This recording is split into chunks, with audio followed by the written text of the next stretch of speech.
the biggest surprise for us is how broad-based this weakness was. Going into the data, we were expecting that there's going to be material weakness in the consumption sector, but then we saw that weaknesses were also present. I mean, the numbers speak for themselves. I mean, manufacturing at a 6-quarter low, nominal GDP lowest since 2020 quarter 4.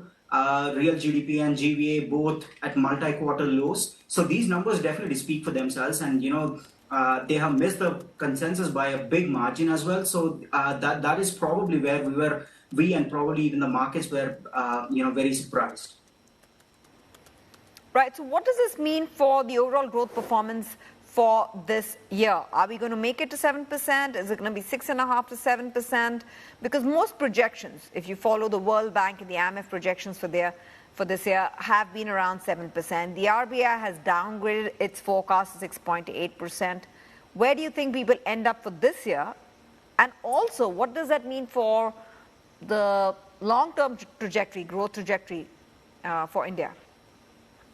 But that's a great question, Tanvir. We definitely expect that there's going to be downside risks going forward in this fiscal, but then the long-term implications perhaps are going to be remaining the same because in such a long span, such as 20 years, things are going to be these sort of prints are going to be not really that big of an implication. However, if the policy does not address these sort of weaknesses proactively, then there will definitely be implications and downside risk to that as well.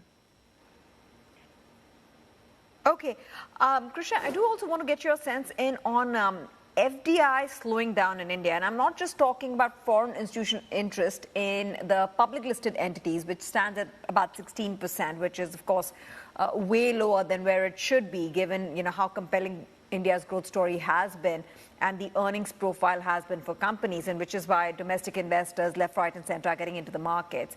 But foreign direct investment, what do you think India can do to really spur activity as far as long-term investment commitments are concerned to prop up that part of the equation, thereby bringing about more productivity gains, especially in the manufacturing sector, because that's where the focus lies if India has to move towards becoming a stronger and a more prominent export-oriented manufacturing hub?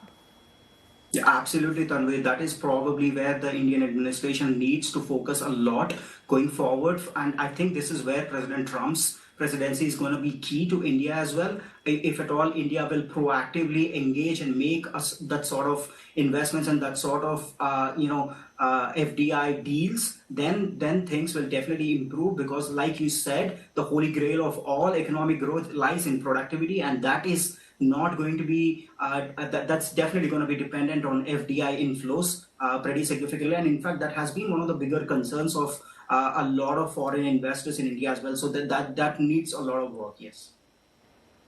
And so what measures can the government take on its part to improve FDI flow, you think, into the economy?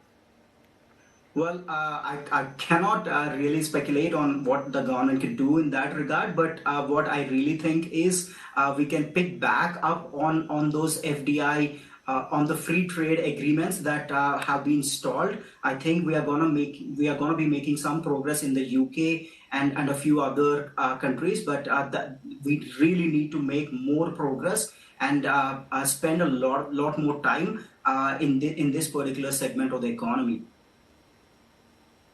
Got it. Krishna, the currency has also weakened as we speak, and I think that may be in lieu of obviously what's come out on the GDP front. This is a record low for the currency at 84.59. I do want to understand from you, would this pave the way for a rate cut by the RBI next week?